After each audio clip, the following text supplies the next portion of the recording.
एक बार की बात है। बुद्ध भगवान एक गांव में उपदेश दे रहे थे।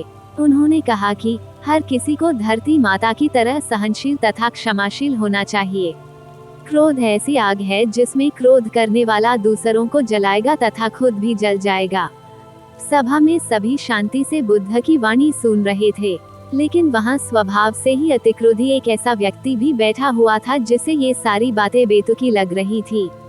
वो कुछ देर ये सब सुनता रहा, फिर अचानक ही आग बबूला होकर बोलने लगा, तुम पाखंडी हो, बड़ी बड़ी बातें करना यही तुम्हारा काम है।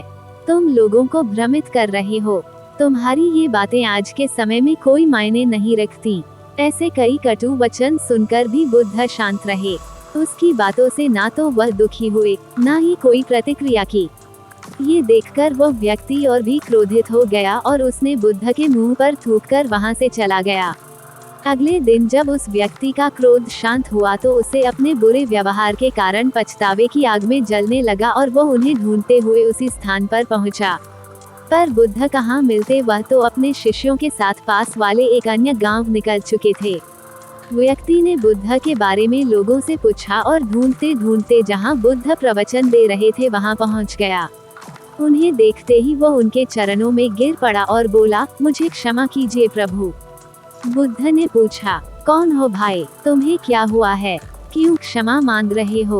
उसने कहा, क्या आप भूल गए, मैं वही हूँ जिसने कल आपके साथ बहुत बुरा व्यवहार किया था।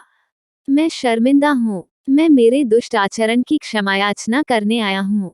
भगवान बुद्ध ने प्रेम पूर्वक कहा, बीता हुआ कल तो मैं वही छोड़कर आ गया और तुम अभी भी वही अटके हुए हो। तुम्हें अपनी गलती का आभास हो गया, तुमने पश्चाताप कर लिया, तुम निर्मल हो चुके हो।